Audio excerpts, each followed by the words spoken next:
Coming up next on One Detroit, we'll visit a market filled with products created by Muslim small business owners to celebrate the holy month of Ramadan.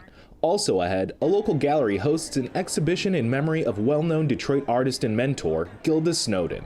Plus, the Great Lakes Now team shares the history behind a treasured lighthouse in the Straits of Mackinac. It's all coming up next on One Detroit. From Delta Faucets to Behr Paint, MASCO Corporation is proud to deliver products that enhance the way consumers all over the world experience and enjoy their living spaces. MASCO, serving Michigan communities since 1929. Support for this program is provided by the Cynthia and Edsel Ford Fund for Journalism at Detroit Public TV, the KRESGE Foundation. The DTE Foundation is a proud sponsor of Detroit Public TV, among the state's largest foundations committed to Michigan-focused giving. We support organizations that are doing exceptional work in our state. Visit dtefoundation.com to learn more.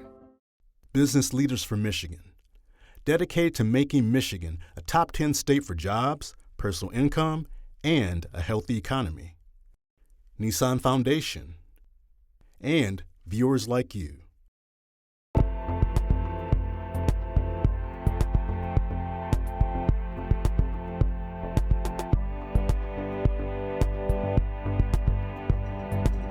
Just ahead on this week's One Detroit, she was an educator and mentor to thousands of young artists. Now, the late Gilda Snowden is being honored at an exhibition that bears her name. We'll take you to the Scarab Club for the event that recognizes the talents of local artists and the impact Snowden had on the art community in Detroit. Also coming up, an aging lighthouse in the Straits of Mackinac is getting a new lease on life. The team at Great Lakes Now has the story of the Spectacle Reef Lighthouse and how it was rescued by a group of preservationists who hope to turn it into an educational center.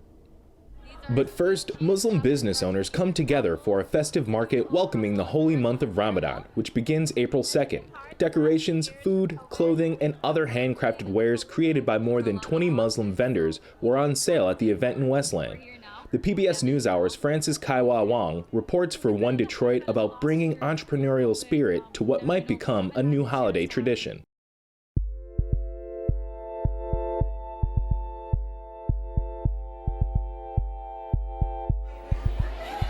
A March Saturday in Westland, Western Wayne County.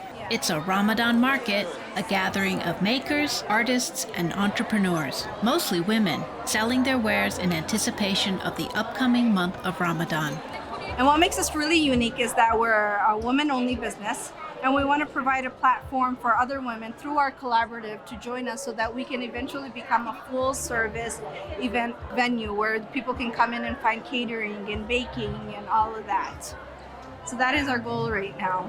Michigan Ramadan Market, a new idea for Metro Detroit. The women of Aina Events and Decor helped put the event together. Housewares, clothes, art, and a lot of food. Caterer Zafreen Chaudhry's here from the east side with some Bengali dishes. Tell us about the food you made. This one is beef halim. It's made with 3 kinds of dal, along with lentil, with the beef. It's like soup, but it's a little bit thicker.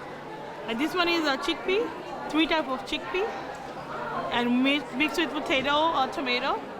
So this is one kind. And I have a lot of frozen items too. You know, when Ramadan coming, people do like to have a lot of frozen items to stock up in the fridge, so they can just take out and fry them.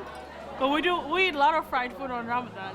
The name of the business is Taste of Egypt. We hope to grow it and open our own place one day. I'm introducing today some Egyptian desserts. I'm doing kunafa cupcakes and some holiday desserts. I do kunafa. Kunafa is like a shredded phyllo dough. This is the Egyptian style with cream and raisins and coconut inside. Ramadan, this year beginning April 2nd, ending May 1st. For Muslims, a month of daily fasting. It was revealed in almost every religion. But here in Islam, we do it a little bit different, which is we fast from before dawn to sunset. During this month, it's very important to stop not just eating food and drink. We are also prohibited from committing any bad deeds, such as saying bad words, all these, bad habits. We learned from the Prophet that during the last 10 days of Ramadan, there is a holy night. It's called the Night of Power, which is Laylatul Qadr. This night of power, if you pray in it and constantly, work so hard between you and your Lord, you will be forgiven. All that fasting brings an emphasis on food, good food. Amani Mahisen makes Ramadan-themed pastries with bigger plans ahead. This market is nice because it gives us some ideas of how we can gift other things to our families and our friends and our communities. It really brings the communities together. These are sweet cheese topped with fresh Honeycrisp apples. Has it been hard the last 2 years with COVID? It was really difficult with COVID. We're here now. We're gathering now, so that's always good. Because of the fact that in the last 2 years, because of COVID, we haven't had the chance to have anything in person. And some of these businesses are actually, new. They've been like myself. I started during COVID, so this is actually my first opportunity to meet with small businesses within Michigan. Bushra Murad's Baraka Boutique is geared for youngsters. How important is it to have these sort of culturally specific books and toys for children? So I think the idea and the hope is to kind of keep them with a strong connection that they can have with their faith. And through these products, the hope is that through these items, the children can kind of connect more with their faith as they practice, living in the U.S. This Ramadan market, not unlike Christmas markets that come around each December, perhaps this is the start of another holiday tradition. I really feel like it's a great idea. Then we can showcase our kids, our next generation, how our tradition is, how we bring it all together, how this is diverse, it's very diverse. This is very important. It's Women's History Month, and one of Detroit's most well-known African-American female artists is being remembered at the Scarab Club in Midtown. The Gilda Snowden Memorial Exhibition highlights the diverse works of local artists, some of whom were influenced or taught by the late educator and mentor. One Detroit contributor, AJ Walker, visited the exhibit and met some of the artists.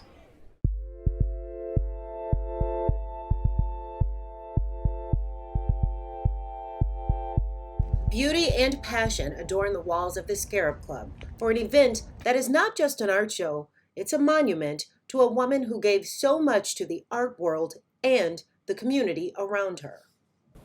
She had a tremendous love of her family and her community. She was, in her own right, an amazing artist and just a very prolific artist. She was a teacher, a mentor, colleague and friend to so many people, just countless people, and she always had just an enormous generosity of spirit. The legacy she leaves behind at what is now named the Gilda Snowden Memorial Exhibition is giving artists a chance to show their work and take a moment to remember the woman who blazed the trail ahead of them. Before the opening of the exhibition, we stopped by the Scarab Club to meet some of the artists and speak with one of the people who knew Gilda on a personal level. Trina Flannery Erickson, its gallery director. She said this was the perfect exhibition to name in Gilda's honor. The silver medal exhibition, which this exhibition used to be called, was her favorite exhibition of the year. And she loved it so much because she felt that it was so inclusive. It was unthemed, all media, a juried exhibition, open to all artists. It could be anything. It could be absolutely anything. She loved the idea that students and their teachers might be hanging in the same space. She loved the idea that it was emerging artists and established artists, and that it was an opportunity for artists to have their work seen. Renowned quilt maker April Anu Ship made this quilt in Gilda's image. It's on display at the exhibition. She was inspired by Gilda, even though they had never met. When I started doing this piece, I was free. I let Gilda tell me what she wanted to have on this quilt. So I used fabrics and flowers and hand embroidery on it. There's silk on there, there's gauze on there. I just threw everything at it. I thought she would like that because from what I heard about her was that she loved color. And so I wanted to honor her with just giving her my all, giving her all this beautiful color. One of the things Gilda was remembered for, besides her beautiful art, was her passion for her community. That's something April and Gilda have in common. Helping to serve your community through art, and I know Gilda did that, and it sounds like you do that too. Trying. When Philando Castile was murdered by the police, my first instinct was to sew And so I cut up a bunch of squares and I would sit and sew by hand. And that gave me peace, right? I did a quilt entitled Say Their Names. And it has the names of the African American men, women, and children who were murdered, who were unarmed, murdered by the police. And I would invite the community to come and pin the names of the victims on this piece. The Gilda Snowden Memorial Exhibition opened during Women's History Month, a time when great women like Gilda are being recognized and appreciated in the art world and beyond. For April, when this exhibition is over and Women's History Month comes to an end, she looks forward to her work continuing to be displayed in galleries like this one. This is a great time to be an artist right now. Most of my friends who are artists are in shows across the city. This is a great time. And they're mostly women, painters and sculptors, and they run the gambit. So I think it's a great time to be a Black woman and to be a Black woman artist. I'm having a ball. I'm enjoying my life. I'm having the time of my life, trust and believe. Trina says she's glad that artists of all genders and races are now having their work recognized. She says art is a part of the conversation that is opening doors for equality, and it should be. Artist Eno Legay agrees. It's not so much about the object as a piece of art. It's about the conversations that may happen, the opportunity to have the conversations about things that I think are really important, particularly now when we seem to be reliving a lot of the ugliness that occurred when I was a kid. He created this stencil of Rosa Parks, also on display at the exhibition. Well, we're standing here, we're looking at your work that is paying homage to an African American pioneer, and I just think it all lends to the advancement of women and women of color and just women around the world, even though I know we still have so far to go. It makes me so freaking happy because what's the history of this place? It's, more than 100 years old. You guys wouldn't have been in here at all. Or if you were, as Trina said, you would have been carrying a tray. So, women weren't allowed in, people of color were not allowed in, and, here we are in 2021, and we have a show that's dedicated to a woman of color who had been very active in the community for many years, beloved by many people. And, it's a little piece of a testimony to how things have changed, but at the same time, it's everywhere. There's still so much work that needs to be done.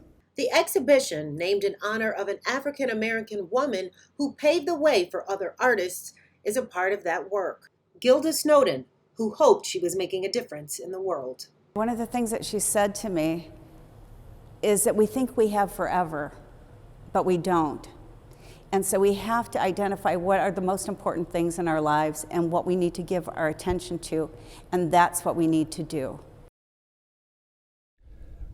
Lighthouses have been guiding sailors on the Great Lakes for more than 2 centuries. Some are showing their age, but at one remote site in northern Lake Huron, a lighthouse is undergoing a massive renovation, thanks to a group of volunteers.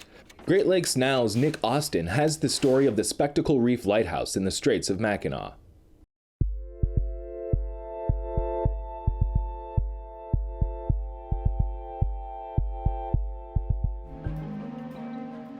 Lake Huron and Lake Michigan come together in the Straits of Mackinac, long considered one of the most treacherous waterways on all of the Great Lakes.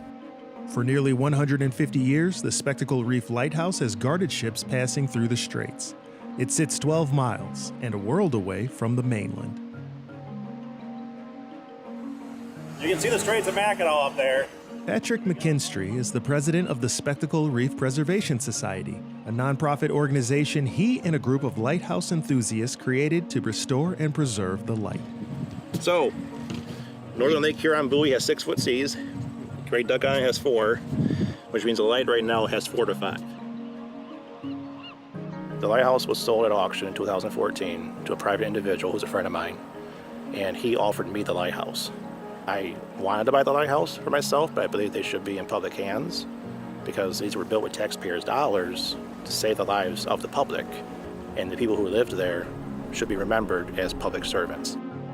We put a team together of lighthouse historians, restorationists, enthusiasts, and the society raised the cash and purchased the lighthouse. When we caught up with him, Patrick and a group of volunteers were getting ready to take the 17-mile trek from Sheboygan to the lighthouse, hoping to make up some restoration work before the weather makes such trips too dangerous.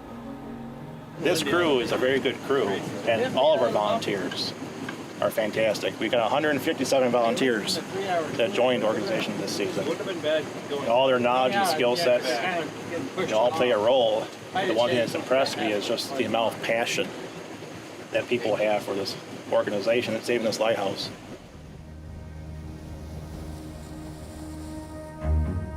But working on a lighthouse that's this far off the shore isn't easy. The first challenge, just getting there. My greatest fear is the same thing that the keepers experience. It's the weather out here. There are days where you think it's great and then a storm kicks up. And though the weather on this day looked pleasant enough, the threat of a sudden storm, with high winds and heavy seas, forced the crew to return to the marina. The lighthouse would have to wait. Well, you don't retain it all. Fortunately, by the next day, conditions had improved. If you look down the water, you'll see the reef plain as day. Spectacle Reef Lighthouse gets its name from the shallow reef it was built on.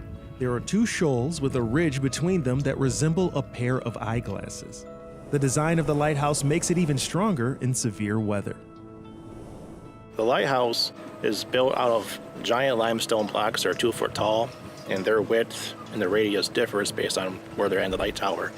But the way it's built, they have these edges that are cut, almost like puzzle pieces, so that when the waves hit the tower, it actually smushes it all together, making the joints stronger over time. Spectacle Reef was considered a technical marvel when it was built in 1869, and it became a model for lighthouses built throughout the northern Great Lakes. The technology and the base camp that was built for Spectacle on Government Island built every other offshore lighthouse up here in the Straits of Mackinac, particularly the Lake Huron side. But all the technology that was developed and engineered for Spectacle makes her kind of the grandmother of every other offshore lighthouse on the Great Lakes in the end. We are on top of Spectacle Reef Lighthouse, about 97 feet above Lake Huron. On the lower parapet, there's 2 parapets, an upper and a lower. We're on the lower side right now. The entire next level was just the lens, and the level below was the service room, where they kept oil and wicks and material, had their little office to take care of their logs each night, when the light was lit, when the foghorn went off, that type of thing. So when you're out here at night, you'll see, if you include this, I believe it's 10 or 11 lighthouses flashing out here at night, and gives you kind of a real idea why these were so important, being out here in the middle of the lake, and how the flash patterns are all different, so people knew what they were looking at. Nowadays, it's hard to tell because you got all these radio towers and whatnot, but when they were built, of course, it was pitch black out here. And the only source of light you had was the lighthouses.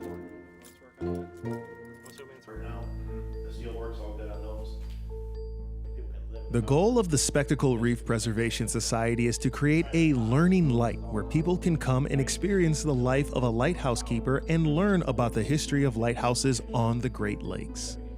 This thing is kind of cool. It says for spec, ortho tooth iodine. You pull the label back on here, so some kind of toothache medication. So in '64, a guy had a baby on shore, and the wife sent him the footprints of their child. And so these footprints are still here. The engineering and the history there is important, but really it's the stories of the people that were tough enough to survive working at a lighthouse 18 miles away from port, 12 miles in the middle of the lake, with no human contact for months on end, and some of whom gave up their lives to protect sailors out there. Those stories need to be preserved and told over and over again, and the lighthouse is the perfect conduit for that, since that is where they were based and that was their home for years on end.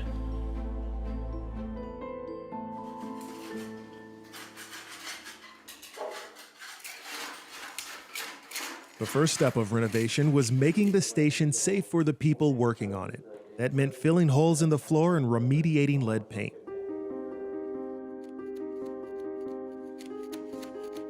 Next came structural repairs, waterproofing, and other basic fixes. It all paves the way for the restoration and cosmetic work that will happen in the future. This one's cracked behind me.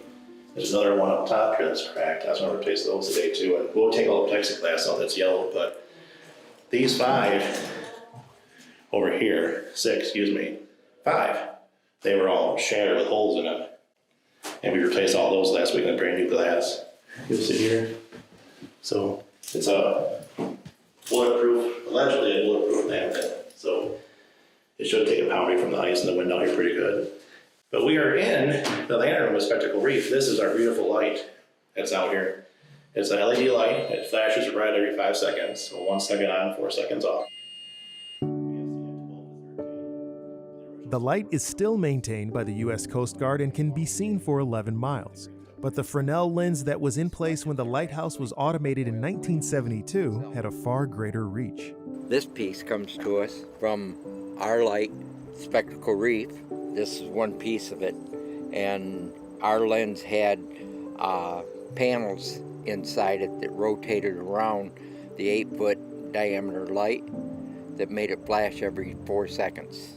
The lens was a second order Fresnel, and it had a red shroud attached to it on the outside.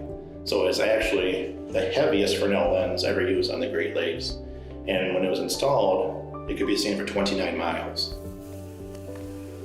Just needs a lot of tender love and care. Carl Jan is known as Keeper Carl. He's a lighthouse keeper reenactor and a member of the Spectacle Reef Preservation Society. Makes you look a little more official. It's a love for lights for whatever reason that draws people like me and Patrick and different ones. This is my weirdness, right? If you put your ear up against it sometimes, it is almost like she kind of talks to you in a weird way. Maybe. Come back, she says. We've got volunteers coming all the way from Texas, Wisconsin. Families come over here to spend time to help us restore this light. Paint, scraping paint, sweeping floors, painting stuff.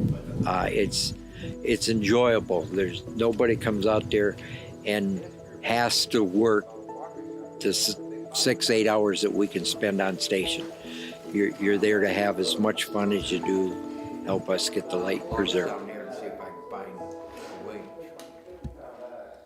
Out here at the lighthouse, it's pretty much whatever you can do to make it work and make everything stick.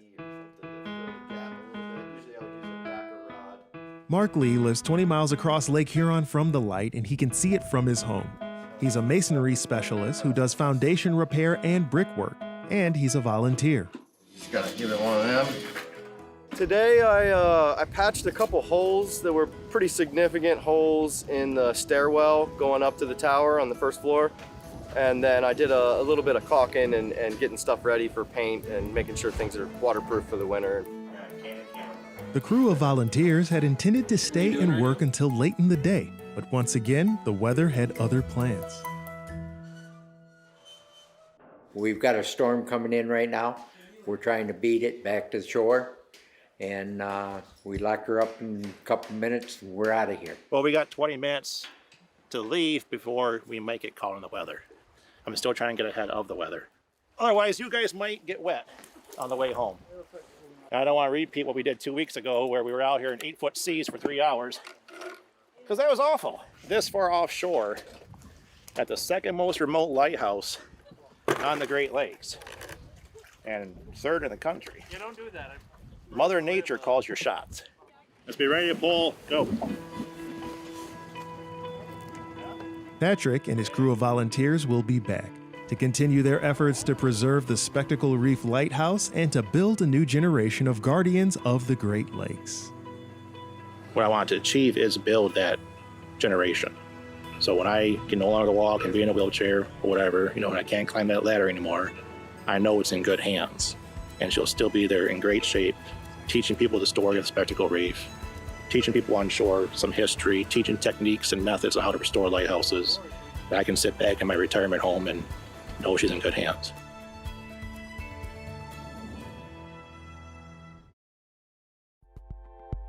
That will do it for this week's One Detroit. Thanks for joining us. Make sure to come back for One Detroit Arts and Culture on Mondays at 7:30 p.m. Head to the One Detroit website for all the stories we're working on. Follow us on social media and sign up for our weekly newsletter.